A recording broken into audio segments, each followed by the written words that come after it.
sio yameandikwa tu, kweli imeandikwa, lakini ilimaanisha nini kwa watu wa wakati ule na kwetu inamaanisha nini?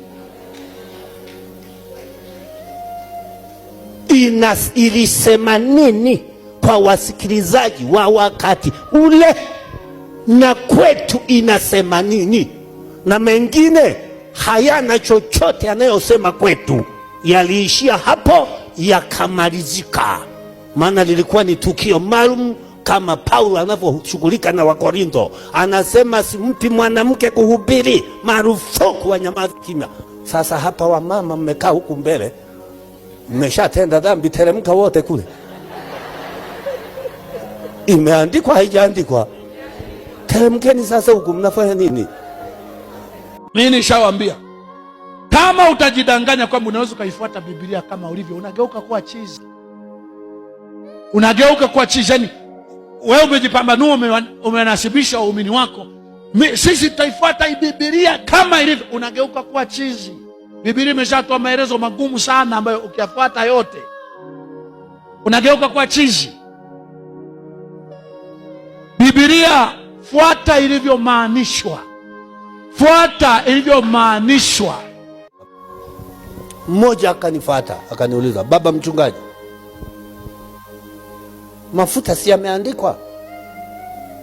Chumvi si imeandikwa? Elisha si alitumia chumvi? Kweli si kweli? Jamani, kweli si kweli? Na vitu vingi akanitajia,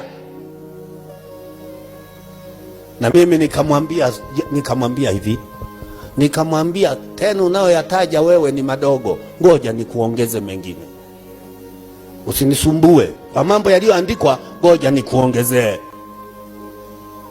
Amina. La kwanza nikamwongezea, Elisha huyo aliombea katoto kwa kukalalia, mdomo kwa mdomo, pua kwa pua. Nikamwambia, nikulalie na wewe?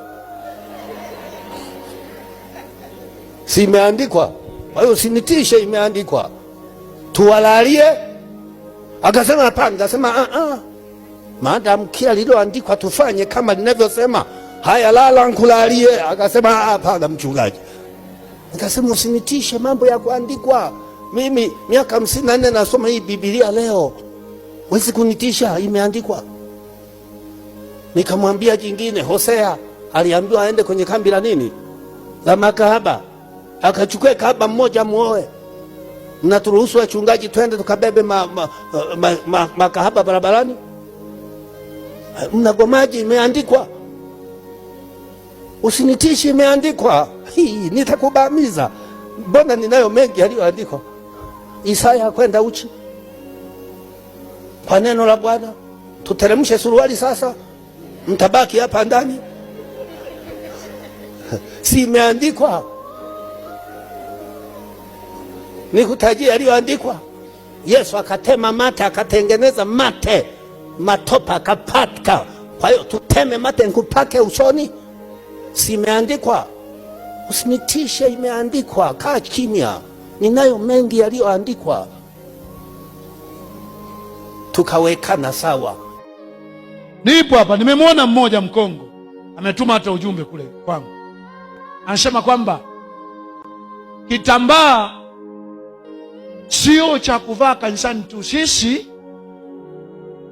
wa Kristo tumeandikiwa ombeni bila kukoma. Kwa hiyo sisi pote ni ibada. Kitambaa kinatakiwa kuwekwa kichwani muda wote. Na ni kweli, kumbe wale ambao wameelewa hili jambo, naonaga karibu kila walipo pana kitambaa kichwani. Nataka nikwambie Biblia inavyoweza kugeuza kuwa kichaa.